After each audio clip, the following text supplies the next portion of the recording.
갑상선 질환과 코골이가 관련이 있을까요? 갑상선 질환으로 고생하시는 분들 중에 코골이와의 상관관계를 문의하시는 분들이 많이 있습니다. 두이비안에서는 갑상선 질환과 코골이가 직접적으로 상관관계가 있다고 설명을 드리고 싶습니다. 뇌하수체에서 분비되는 호르몬 중에 가장 많이 분비되는 호르몬이 성장 호르몬이 있고요.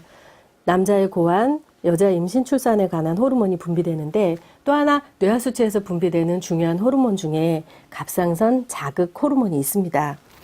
이 뇌하수체의 위치를 보시면 이 부분이 뇌하수체가 들어있는 부분인데, 이것이 코로 숨을 쉴 때마다 바람이 지나다닐 수 있는 공간인 저평동의 공간입니다. 그림을 다시 보시면요, 뇌하수체가 이 부분에 있고 코로 숨을 들이쉴 때마다 이 저평동의 공간으로 바람이 지나다니면서 마치 컴퓨터의 환풍기와 같이 이 뇌하수체의 과열을 방지하는 그런 맞춤형 환풍기가 이 저평동의 공간입니다.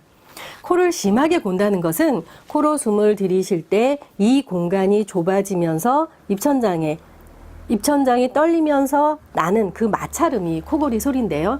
더 정확하게 말씀을 드리면 이 부비동 공간이 좁아지는 것만큼 사실은 코골이 소리가 커집니다.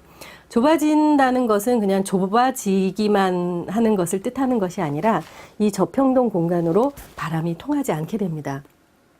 그러면 뇌하수체의 분비 기능에 영향을 당연히 주게 되는 거죠.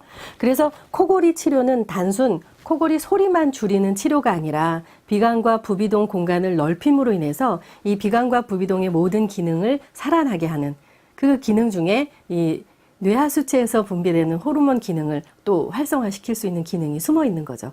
그래서 코골이를 치료하게 되면 갑상선과 직접적으로 관계가 되는 것이 아니라 갑상선 자극 호르몬이 분비되는 뇌하수체의 분비 기능에 영향을 주게 되므로 긍정적인 영향을 주게 되는 거죠. 그러므로 인해서 그 갑상선 질환, 갑상선 기능 저하증이라든지 갑상선 기능 항진증에 긍정적인 영향을 주게 됩니다.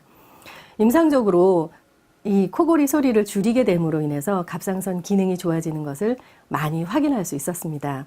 코골이가 심하다면, 또 심한 분 중에 갑상선 질환이 있다면 비수술 치료 요법인 두이비안 메소드로 코골이 치료를 하실 것을 권해드립니다.